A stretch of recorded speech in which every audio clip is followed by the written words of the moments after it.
बिस्मिल्लाहिर्रहमानिर्रहीम अस्सलाम वालेकुम। अमेरिका के इलेक्शन का रिजल्ट ऑलमोस्ट आ चुका है। इस वक्त जो बाइडन तकरीबन 264 सीट्स और ट्रंप उसके करीब भी नहीं आ पा रहे, लेकिन इस सूरत हाल में सिर्फ और सिर्फ एक स्टेट जीतनी है, जिसके बाद जो बाइडन नॉक कर रहे हैं नेक्स्ट प्रेसिडेंट के लिए।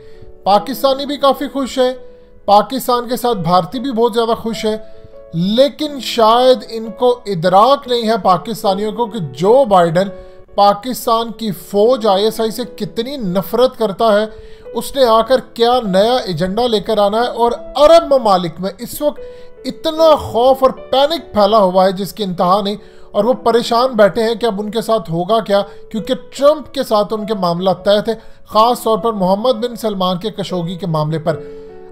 मज़ीद डिस्कस करने से पहले इस वीडियो को लाइक करें, हकीकत टीवी को सब्सक्राइब करें और बेल आइकन पर ज़रूर क्लिक करें।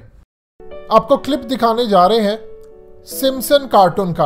आप जानते हैं कि सिम्पसन कार्टून ने ट्रंप की दफ़ा जो प्रेडिक्शंस की थी, और वो काफ़ी सारी प्रेडिक्शन जो करते हैं वो किस तरह एक्यूरेट होती है। और वो वक्त याद कीजिए ट्रंप का, जब ट्रंप जहाज़ों में फिर रहा था, इसकी प्रेडिक्शन थी। फिर उसके बाद वो ख़ास तौर पर वो सीन जब वो एलिवेटर से नीचे आता है और प्ले कार्ड गिरता है। बेसिकली ट्रंप को लाने वाली भी यही खुफिया ताकतें थी, और अब चूंकि ट्रंप उनके आगे खड़ा हो चुका है, तो लिहाजा उनको अब पूरी दुनिया की तबाही के लिए जो बाइडन जैसे लोगों को आगे लाना पड़ेगा। सिम्पसन कार्टून की वो प्रेडिक्शन पूरी हुई, ट्रंप के बारे में उन्होंने काफ़ी सारी प्रेडिक्शंस की थी, पूरी हुई। अब सूरत हाल को आपने समझना है। ये आपकी स्क्रीन पर चल रहे हैं जो इलेक्शन के बाद अमेरिका के हालात होने जा रहे हैं, उसके बारे में किस तरह सिम्पसन कार्टून ने प्रेडिक्शन की। बल्कि ये प्रेडिक्शन ही हम इसको कहेंगे। देखिए, ये इनके जो प्लान्स होते हैं ये आपको बताते हैं। और प्लान आपको क्यों बताते हैं? प्लान आपको इसलिए बताते हैं ताकि आपको पता चले कि दुनिया को कंट्रोल कौन करता है। वो इतने ताकतवर हो चुके हैं, इतने ज़्यादा ताकतवर हो चुके हैं कि आप चाहकर भी उनका कुछ नहीं बिगाड़ सकते। लिहाजा इस सूरत हाल को अब जहन में रखिएगा। ये दिखाते हैं कि 3 नवंबर का इलेक्शन होता है ट्रंप का और जो बाइडन का, और उसके अंदर जो कार्टून कैरेक्टर्स होते हैं वो आपस में गुफ्तगू करते हैं। उसको कहा जाता है कि तुम वोट कास्ट करने के लिए जाओ।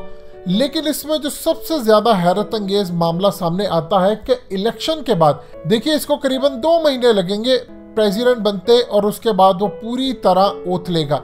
लेकिन इस सूरत हाल के अंदर मामला बड़ा अजीबो गरीब सामने आता है कि ये आपके सामने जो मनाजिर चल रहे हैं ये बड़े अजीबो गरीब हैं। दिखाया जाता है कि इलेक्शन के बाद सूरत हाल क्या होती है। 3 घोड़े दौड़ते हुए आते हैं। एक के ऊपर लिखा है जंग, दूसरे के ऊपर लिखा है कहत, और तीसरे के ऊपर लिखा है वबा।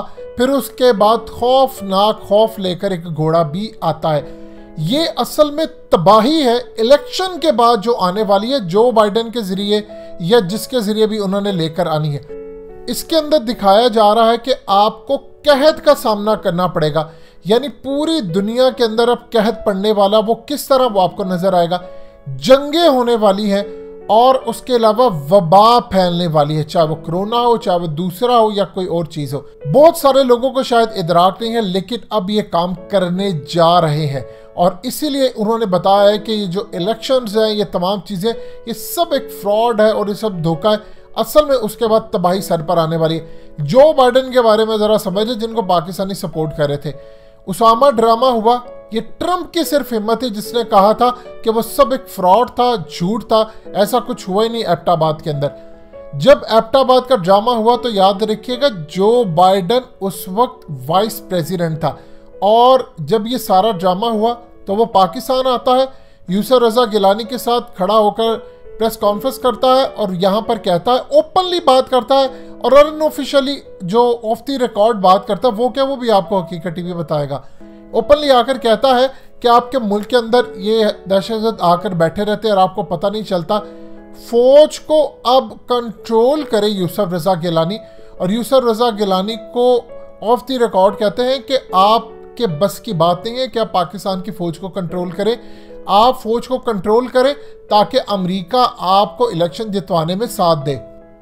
और फिर ये शख्स कहता है कि अमेरिका ने आपको 5 साल इसलिए इक़्तिदार में लाने का फैसला किया, 5 साल नवाज शरीफ को, कि आप जब यहाँ पर आएंगे तो आकर फ़ौज को कंट्रोल करें और जो अहकामात अमेरिका से मिले उसको पूरा करें।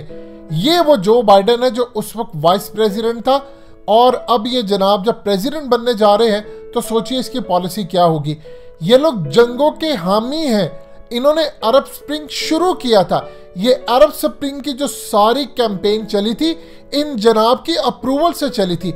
इस वक्त जो सबसे ज़्यादा खौफ फैला हुआ है वो फैला हुआ है इस वक्त अमेरिका के बाद पूरी दुनिया के अंदर जहाँ खौफ फैला हुआ है मिडिल ईस्ट। मिडिल ईस्ट के अंदर जो सबसे ज़्यादा कंट्री जहाँ पर खौफ फैला है वह है सऊदी अरेबिया। देखिए खशोगी का जो मामला हुआ था उस पर मोहम्मद बिन सलमान के खिलाफ CIA ने रिपोर्ट दी थी। CIA ट्रंप के खिलाफ है, FBI ट्रंप के खिलाफ है, लेकिन वो सारी बाइडन के साथ है। अब इस सूरत हाल के अंदर उस वक्त ट्रंप ने सारे का सारा मामला दबा दिया, रिपोर्ट दबा दी।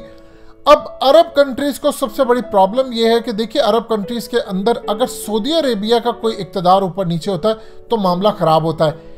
ये जो शहजादों को मोहम्मद बिन सलमान ने गिरफ्तार किया था और उसके बाद जितने इनके शहजादे, चचा और ये अपने कज़न्स, इन सब का ताल्लुक CIA के साथ था और ये पुराने जो बाइडन के साथ अच्छे ताल्लुकात बनाकर इन्होंने रखे हुए थे।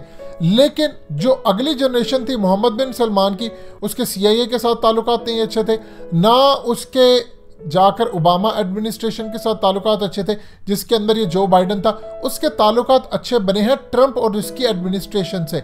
अब सूरत हाल ये है कि वापस वही एडमिनिस्ट्रेशन आने वाली है जो बाइडन की, और जो बाइडन की एडमिनिस्ट्रेशन आने के बाद जिनको इन्होंने गिरफ्तार किया है उनके कनेक्शन जो बाइडन के साथ है।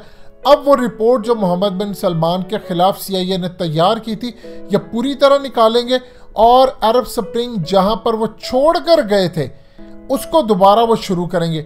याद है कज़ाफी का सारा मामला, इजिप्ट की सूरत हाल, लीबिया, शाम, त्यूनिस, ये तमाम की तमाम चीज़ें इन लोगों ने स्टार्ट की थी जब जो बाइडन उस वक्त वाइस प्रेसिडेंट था।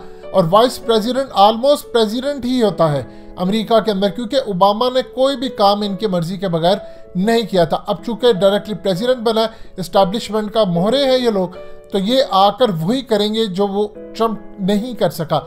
देखिए ट्रंप ओपनली क्या बात कहता है, वो कहता है कि जी ये तो कोरोना ही नहीं है, यहाँ पर आया और मामला, और बिल्कुल ठीक बात कहता है। किस तरह उसने ओपनली 2 दिन पहले इलेक्शन कैंपेन से पहले कहता है यहाँ के डॉक्टर्स जाली सर्टिफिकेट लगाते हैं, बीमारी कोई और से मरता है लेकिन उसको जाहिर किया जाता है कोरोना के साथ। आप बताइए कि जो बाइडन ऐसी हरकत करेगा, सवाल ही पैदा नहीं होता। उसने तो ट्रंप के साथ अपनी डिबेट्स के अंदर काम ही सारा ये किया था कि कोरोना की वजह से सारी तबाही हुई है। अब जो न्यू वर्ल्ड ऑर्डर ट्रंप नहीं ला सका या उसके होते हुए एस्टैब्लिशमेंट को प्रॉब्लम हो रही थी, उनकी डीप स्टेट को प्रॉब्लम हो रही थी लाते हुए, अब ये जनाब जो बाइडन वो काम करेंगे। लोग याद करेंगे कि ट्रंप कभी हुआ करता था और वो होता तो ये करता। अभी अमेरिका की सूरत हाल ये है कि इस वक्त एहतजाज शुरू हो चुका है। जो इस वक्त सिम्पसन कार्टून के अंदर प्रेडिक्शन हुई थी कि यहाँ पर एहतजाज होगा, तबाही होगी, हालात होगी, अमेरिका में ये मनाजिर आपकी स्क्रीन पर चल रहे हैं। एहतजाज शुरू हो चुका है वहाँ पर, और इस एहतजाज के बाद मामला बड़े अगले लेवल तक जाएगा। इसके बाद अमेरिका के हालात ख़राब क्या होते हैं, पूरी दुनिया में क्या कहत पड़ता है, क्या नया ऑर्डर आता है। देखिए ट्रंप तो खड़ा था, बिल गेट्स के खिलाफ था, इवन के फोसी के बारे में उसने कहा था कि एक दफ़ा मैं हूँ, मैं इसको छोड़ूंगा नहीं, क्योंकि पूरी दुनिया के अंदर कोरोना और ये तमाम चीज़ें करे। उसने कहा था जो बाइडन अगर आ गया तो पूरी दुनिया शट डाउन रहेगी, और ट्रंप ने कहा था अगर मैं जीता हूं तो मैं किसी तरह मुल्क नहीं बंद करूंगा। अभी तो ट्रंप ने एहतजाज करना है, अभी तो उसने सड़कों पर आना, अभी तो उसने बड़े काम करने हैं। आने वाले दिन पूरी तरह खाना जंगी की तरफ जाते नजर आ रहे हैं। जो याद कीजिए रूस की इंटेलिजेंस एजेंसी के चीफ ने कहा था कि हमारे पास इतला है कि इलेक्शन के बाद अमेरिका के हालात बहुत ज़्यादा ख़राब होंगे और इसका पूरी दुनिया पर असर पड़ेगा। दोस्तों हकीकत टीवी को सब्सक्राइब करना मत भूलिए, वीडियो को लाइक करें, शेयर करें और कमेंट सेक्शन में अपनी राय का इजहार ज़रूर करें।